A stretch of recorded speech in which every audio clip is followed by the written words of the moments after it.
வணக்கம். இன்றைக்கி நம்ம பார்க்க போகிற சமையல் என்னென்னு பார்த்தீங்கன்னா, உடல் எடை சுகர் லெவல் கண்ட்ரோல் பண்ணுற மாதிரி ஒரு அருமையான 6 வகையான ரெசிபி எப்படி செய்யலாங்கிறத பார்க்கலாம். இதை ரெகுலராக ட்ரை பண்ணுங்கள். உடல் எடையும் குறையும், சுகர் லெவலும் நல்லா கண்ட்ரோல் ஆகும். ஸோ வாங்க அதை எப்படி செய்யலாங்கிறத பார்க்கலாம். ராகி, கருப்பு உளுந்து, கவுனி அரிசி கஞ்சி எப்படி செய்யலாங்கிறத பார்க்கலாம். இப்போ ஒரு பேன் எடுத்துக்கலாம். பேன் சூடானதும் ஏதாவது ஒரு கப் அளந்து எடுத்துக்கோங்க. நான் இந்த கப்பில் அரை கப் அளவுக்கு கருப்பு உளுந்து எடுத்திருக்கேன். நீங்கள் உடச்ச உளுந்து, வெள்ளை உளுந்து எதுனாலும் யூஸ் பண்ணிக்கலாம். இது நல்லா வாசனை வர அளவுக்கு வறுத்துக்கலாம். இந்த உளுந்து நல்லா ஒரு 2-3 தடவை கழுவிட்டு தண்ணியை மட்டும் வடிய விட்டுட்டு நல்லா ஒரு 2லேருந்து ஒரு 3 மணி நேரம் ஈரம் போகிற அளவுக்கு நல்லா காய விட்டுட்டேன். காய விட்டு தான் சேர்த்துருக்கேன்.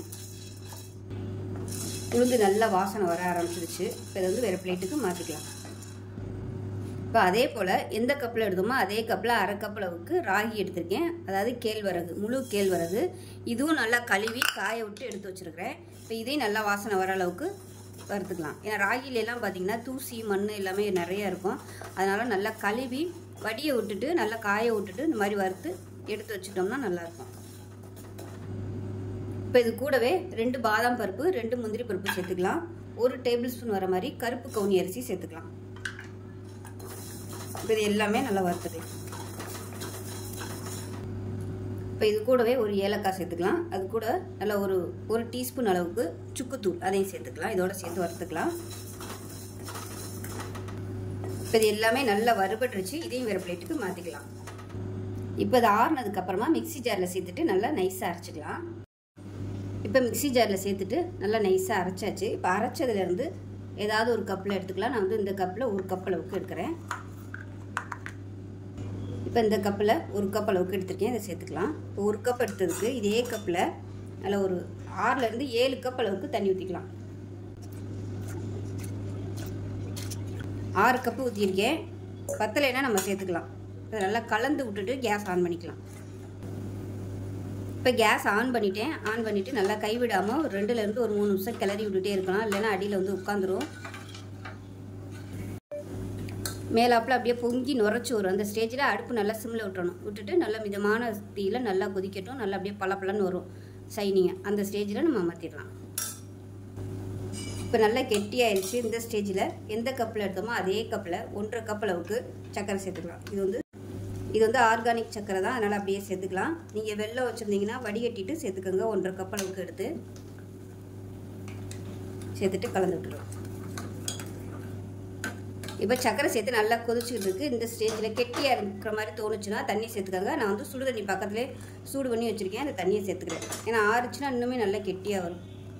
இப்போ பாருங்கள் கரெக்டான பதத்தில் இருக்குது. இப்போ இந்த ஸ்டேஜில் எந்த கப்பில் எடுத்தோமோ அதே கப்பில் 1 கப் அளவுக்கு துருவன தேங்காய். இதுக்கு பதிலாக நீங்கள் தேங்காய் பால் சேர்க்குறனாலும் சேர்த்துக்கலாம். தேங்காய் பால் சேர்க்கலாம். அப்படி இல்லைன்னா நம்ம பசும்பால், பாக்கெட் பால் அது கூட சேர்த்துக்கலாம். பசும்பால், பாக்கெட் பால் சேர்க்குறதா இருந்தால் நல்லா கொஞ்சம் ஆறுனதுக்கப்புறமா குடிக்க போகும்போது சேர்த்துக்கோங்க. இல்லைன்னா உங்களுக்கு வெளில இந்த சக்கரை சேர்த்துக்கிறதுனால திரண்டு போயிடும்.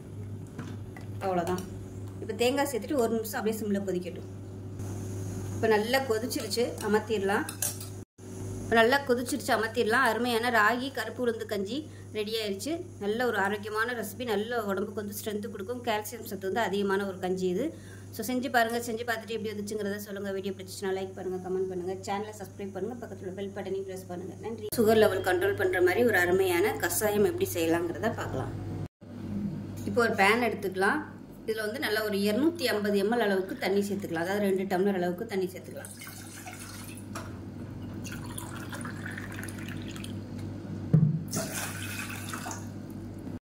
இப்போ இந்த ஆவாரம் பூ பொடி 1/2 டேபிள் ஸ்பூன் அளவு சேர்த்துக்கலாம். 1/2 டேபிள் ஸ்பூனுக்கு சேர்த்துக்கலாம். இப்போ அடுத்ததாக நம்ம சேர்க்க போகிறது நெல்லிக்காய் பொடி. இதுவும் கடைகளில் அவைலபிளாகவே கிடைக்கிது. இதுவும் ஒரு 1/2 டேபிள் ஸ்பூன் சேர்த்துக்கலாம். இது கூடவே 1/2 டேபிள் ஸ்பூன் கொத்தமல்லி, அதாவது தனியா விதை. அதே மாதிரி 1/4 டேபிள் ஸ்பூன் மிளகு, 1/4 டேபிள் ஸ்பூன் சீரகம், 1/4 டேபிள் ஸ்பூன் சோம்பு, 1/4 டேபிள் ஸ்பூன் பட்டைத்தூள். அதாவது நம்ம பிரியாணிக்கெலாம் சேர்ப்போம் இல்லையா பட்டைத்தூள். இதுவும் நார்மலாகவே டிபார்ட்மெண்ட் ஸ்டோர்லாம் கிடைக்கிது. லவங்க பட்டைத்தூள்னு கேட்டு வாங்கிக்கோங்க. அப்படி இல்லைன்னா நீங்கள் வீட்டில் சுருள் பட்டை இருக்கு இல்லையா, அதை கூட நீங்கள் மொத்தமாக சேர்த்து நல்லா பொடி பண்ணி வச்சுட்டிங்கன்னா யூஸ் பண்ணிக்கலாம். இது கூடவே வாசனைக்காக ஒரே ஒரு ஏலக்காய், கொஞ்சமாக சுக்கு தட்டி வச்சுருக்கேன், அதை சேர்த்துக்கலாம். சுக்கு இல்லைன்னா நீங்கள் இதுக்கு பதிலாக இஞ்சி சேர்த்துக்கலாம். இது எல்லாமே நல்லா அப்படியே மீடியமான ஃப்ளேமில் கொதிக்கட்டும். இதில் சேர்த்துக்க பொருட்கள் எல்லாமே கெட்ட கொழுப்பை கரைச்சி எடுத்துரும். அதே சமயம் ரத்தத்தை வந்து நல்லா சுத்தம் பண்ணும்.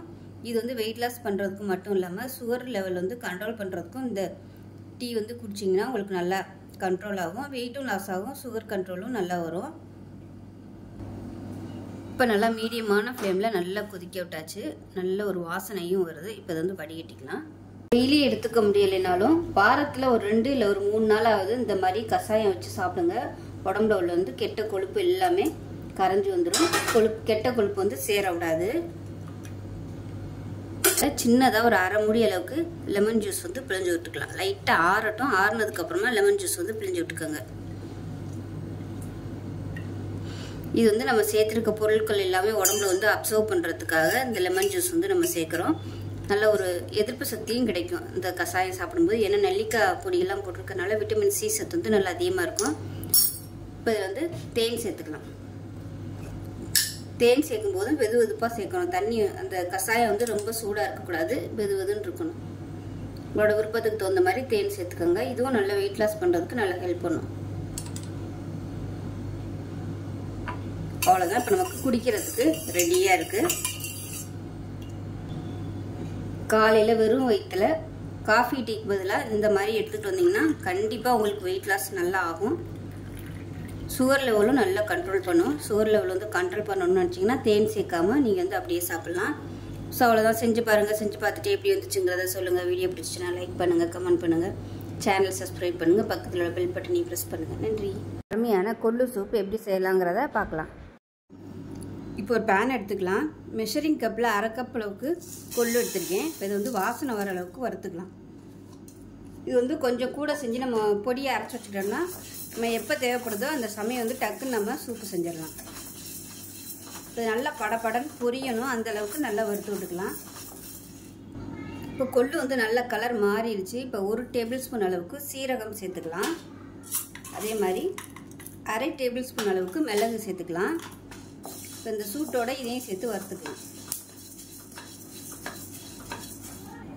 இப்போ பார்த்தீங்கன்னா நல்ல ஒரு ஃப்ளேவர் வருது. அந்த சீரகம் மிளகோட ஃப்ளேவர். கொள்ளும் வெடிக்க ஆரம்பிச்சிருச்சு. இந்த ஸ்டேஜில் அமர்த்திடலாம். அமர்த்திட்டு வேறு பிளேட்டுக்கு மாற்றிக்கலாம். இப்போ அது ஆறிடுச்சு. மிக்ஸி ஜாரில் சேர்த்துட்டேன். இப்போ இது வந்து நல்லா நைஸாக அரைச்சிட்டு பார்க்கலாம். இப்போ பாருங்கள் நல்லா நைஸாக பொடிச்சிட்டு வந்துட்டேன். இது வந்து வேறு பவுலுக்கு மாற்றிக்கலாம். இப்போ இது வந்து ஒரு பவுலுக்கு மாற்றிட்டேன். இப்போ நம்ம இந்த பொடியிலேருந்து ஒரு 3 டேபிள் ஸ்பூன் மட்டும் எடுத்துக்கலாம்.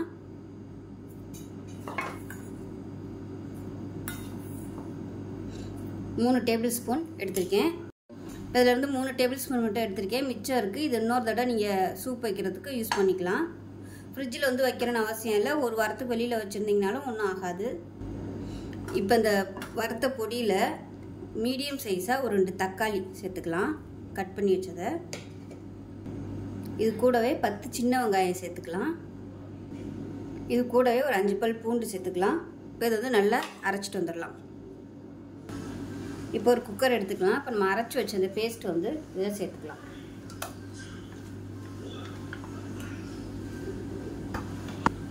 இப்போ இந்த மிக்ஸியை அலசிட்டு தண்ணி சேர்த்துக்கலாம். 1 கப் அளவுக்கு தண்ணி சேர்த்துருக்கேன். இன்னும் வந்து 1 கப் அளவுக்கு தண்ணி சேர்த்துக்கலாம். சேர்த்துட்டு இதில் பார்த்தீங்கன்னா ஒரு 2 டேபிள் ஸ்பூன் வர்ற மாதிரி துவரம் பருப்பு வேக விட்டு எடுத்து வச்சுருக்கிறேன். இப்போ அதை இதோட சேர்த்துக்கலாம். இதுக்கு பதிலாக நம்ம கொள்ளு வந்து வறுக்கிறோம் இல்லையா, அதிலே கூட நீங்கள் ஒரு 1/4 கப் அளவுக்கு துவரம் பருப்பையும் சேர்த்து வறுத்து எடுத்து வச்சுட்டிங்கன்னா உங்களுக்கு இன்ஸ்டண்ட்டாக பண்ணுறதுக்கு ஈஸியாக இருக்கும். இந்த மாதிரியும் பண்ணலாம். நீங்கள் இல்லைன்னா அதோட சேர்த்தும் அரைச்சிக்கலாம். இப்போ இதில் மஞ்சள்தூள் சேர்த்துக்கலாம். 1/4 டேபிள் ஸ்பூன் அளவுக்கு உப்பு சேர்த்துக்கலாம். இப்போ இதில் கொத்தமல்லி இலை வந்து இந்த மாதிரி தண்டோடு சேர்த்துக்கோங்க. வெந்து வந்ததுக்கப்புறமா நம்ம வந்து அந்த தண்டை அப்படியே எடுத்துடலாம். இப்போ இதில் மேலாப்பில் 2 சொட்டு எண்ணெய் விட்டுக்கலாம், பொங்கி வராமல் இருக்கிறதுக்கு. இப்போ இதை மூடி வச்சிடலாம். மூடி வச்சுட்டு நல்லா ஒரு 3 விசில் விட்டுட்டு ஸ்டீம் போனதுக்கப்புறம் பார்க்கலாம். இப்போ விசில் விட்டு ஸ்டீம்லாம் போயிடுச்சு. எப்படி இருக்குன்னு பார்க்கலாம். பாருங்கள் நல்லா சூப்பராக வந்துடுச்சு. இதில் வந்து தண்ணி ஊற்றணும்னு விருப்பப்பட்டிங்கன்னா நீங்கள் இன்னும் கூட தண்ணி சேர்த்துக்கலாம். அவ்வளோதான். குடிக்கிற பதத்துக்கு சூப்பராக இருக்குது. இது வந்து சூப்பு இல்லை ரசம் எப்படி வேணாலும் வச்சுக்கலாம். சூப்பராக இருக்கும் டேஸ்ட்டு. அப்படி ஒரு வேளை ரொம்ப கெட்டியாக இருக்குது தண்ணி ஊற்றணும் அப்படின்னு நினச்சிங்கன்னா தண்ணி வந்து நல்லா கொதிக்கிற தண்ணியை ஊற்றி திருப்பி ஒரு நிமிஷம் கொதிக்க விட்டு எடுத்துக்கோங்க. அவ்வளோதான், சூப்பரான சூப்பு ரெடி ஆயிடுச்சு, கொள்ளு சூப்பு ரெடி ஆயிடுச்சு. ஸோ செஞ்சு பாருங்கள், செஞ்சு பார்த்துட்டு எப்படி வந்துச்சுங்கிறத சொல்லுங்கள். வீடியோ பிடிச்சிச்சுன்னா லைக் பண்ணுங்கள், கமெண்ட் பண்ணுங்கள், சேனலை சப்ஸ்கிரைப் பண்ணுங்கள், பக்கத்தில் உள்ள பெல் பட்டனை ப்ரெஸ் பண்ணுங்கள். நன்றி. அருமையான கோதுமை தோசையும் சின்ன வெங்காய சட்னியும் எப்படி செய்யலாங்கிறத பார்க்கலாம். இப்போ ஒரு பவுலில் 3 டம்ளர் இருக்குது வந்து இப்போ ஒரு பவுலில் 3 டம்ளர் முழு சம்பா கோதுமை வந்து ஊற வச்சு வச்சுருக்கேன். 3 டம்ளர் கோதுமை, 1 டம்ளருக்கு வந்து பச்சரிசி இல்லைனா இட்லி புழுங்கல் அரிசி எதுனாலும் சேர்த்துக்கலாம். நான் வந்து இந்த டம்ளரில் தான் எடுத்திருக்கேன். இது வந்து 100 ml கரெக்டாக பிடிக்கும். நம்ம நார்மலாக டீ குடிப்போம் இல்லையா அந்த டம்ளரு. இந்த டம்ளரில் 3 டம்ளர் கோதுமை, 1 டம்ளருக்கு இட்லி அரிசி சேர்த்துருக்கேன். இப்போ இதே டம்ளரில் 1 டம்ளர் அளவுக்கு உளுந்து, கொஞ்சம் ஒரு ஸ்பூன் அளவுக்கு வெந்தயம், இது எல்லாத்தையுமே நல்லா 4-5 தடவை கழுவிட்டு நல்லா ஒரு 6 மணி நேரம் ஊற வச்சு வச்சுருக்கேன். இப்போ நார்மலாக நம்ம எப்படி இட்லிக்கு அரைப்போமோ அது மாதிரி உளுந்து வந்து நல்லா பொங்க அரைக்கணும். அரைச்சி எடுத்துட்டு அதுக்கப்புறமா கோதுமையை போட்டு அரைக்கணும். கோதுமை வந்து ரொம்ப வலுவலுன்னு அரைக்கக்கூடாது, கொஞ்சம் அந்த சக்கை தெரிகிற மாதிரி அரைக்கணும். நைஸாகவும் இருக்கணும், அதே சமயம் நம்ம நசுக்கி பார்த்தோம்னா அந்த சக்கை வந்து லைட்டாக தெரியும். அந்த மாதிரி இருக்கிற ஸ்டேஜில் அரைச்சிட்டு நம்ம அரைச்சி வச்சுருக்க உளுந்தையும் அதோடு சேர்த்து மிக்ஸ் பண்ணிக்கணும். நான் கையில் மிக்ஸ் பண்ணால் கூட ஒழுங்காக மிக்ஸ் ஆகாது. அதனால் கோதுமை அரைப்பட்டதுக்கப்புறமா நம்ம அரைச்சி வச்சுருக்க உளுந்தையும் சேர்த்து நல்லா மிக்ஸ் பண்ணி உப்பு போட்டு நார்மலாக நம்ம இட்லி எப்படி புளிக்க வைப்போமோ அது மாதிரி ஒரு 6லேருந்து ஒரு 7 மணி நேரம் புளிக்க விட்டுட்டு பார்க்கலாம். இப்போ ஒரு சிம்பிளான சட்னி செஞ்சிடலாம். 20 சின்ன வெங்காயம் எடுத்திருக்கேன், இதை சேர்த்துக்கலாம். இது கூடவே 5 பல் பூண்டு. இதுக்கு வந்து சின்ன வெங்காயம் தான் நல்லாயிருக்கும், பெரிய வெங்காயம் வந்து சேர்க்க வேணாம். அதாவது சுண்டக்காய் சைஸுக்கு புளி சேர்த்துக்கலாம். 10 வரமிளகாய், இது வந்து சின்ன வரமிளகாய் இருக்கிறதுனால 10 எடுத்திருக்கேன். பெருசாக இருந்துச்சுன்னா நீங்கள் வந்து ஒரு 5 எடுத்துக்கோங்க. இப்போ தேவையான அளவுக்கு உப்பு சேர்த்துக்கலாம். தண்ணி ஊற்ற வேணாம், இது வந்து அப்படியே அரைச்சிட்டு வந்துட்டு பார்க்கலாம். இப்போ சட்னி அரைச்சாச்சு, இது ஒரு வேறு பவுலுக்கு மாற்றிக்கலாம். இப்போ சட்னி வேற ஒரு பவுலுக்கு மாற்றிட்டேன். இப்போ வந்து கருவேப்பிலையை வந்து கிள்ளிட்டு சேர்த்துக்கலாம். அப்படியே பச்சை அதில் சேர்த்துக்கோங்க.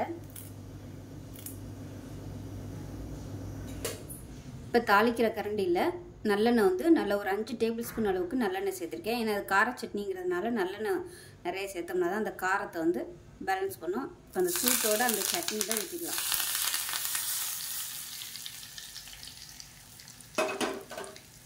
இப்போ அதை மிக்ஸ் பண்ணி விட்டுக்கலாம்.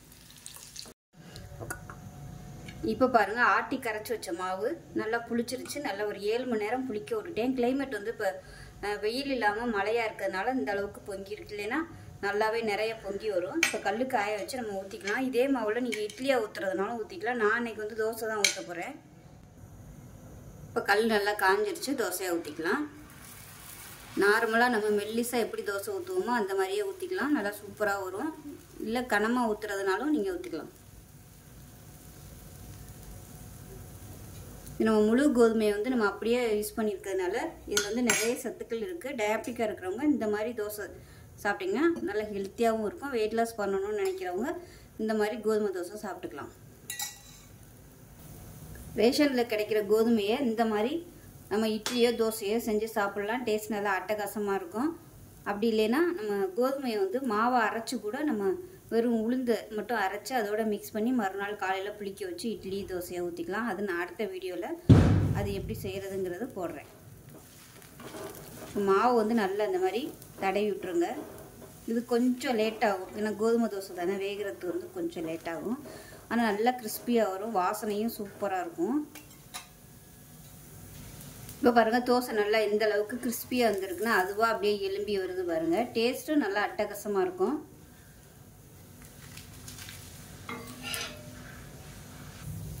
இப்போ ரெண்டாவது ஊற்றின தோசையே ரெடி ஆயிடுச்சு.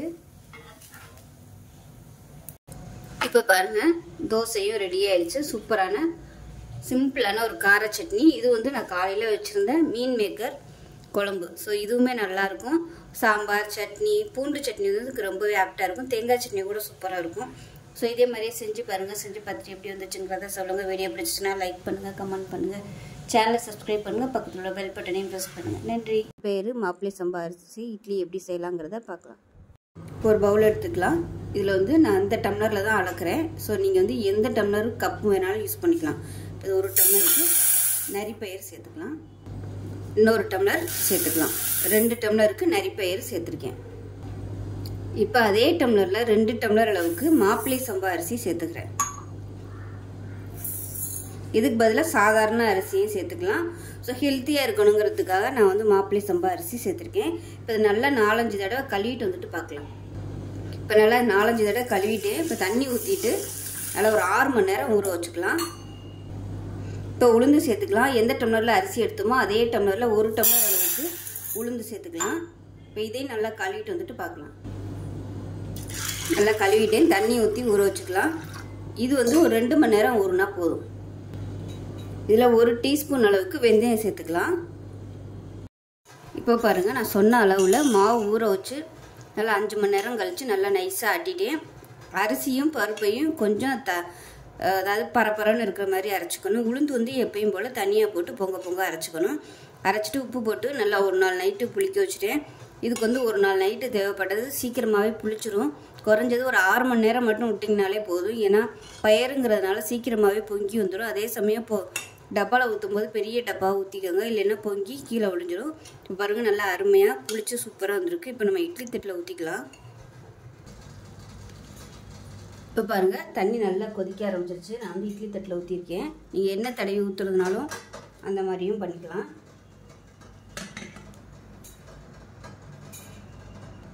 இதை மூடி வச்சுட்டு அதில் ஒரு 5 நிமிஷம் வேகட்டும்.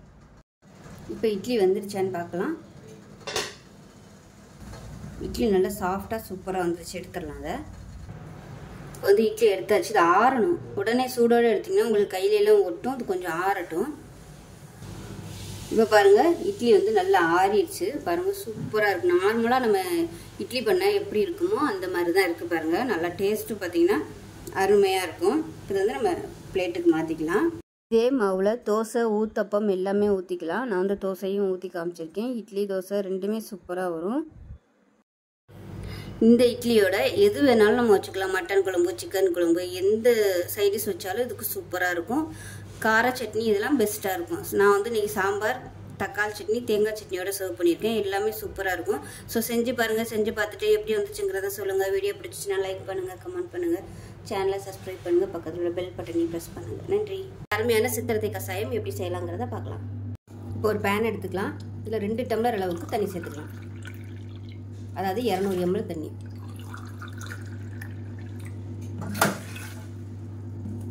இப்போ தண்ணி நல்லா சூடாக ஆரம்பிச்சிருச்சு.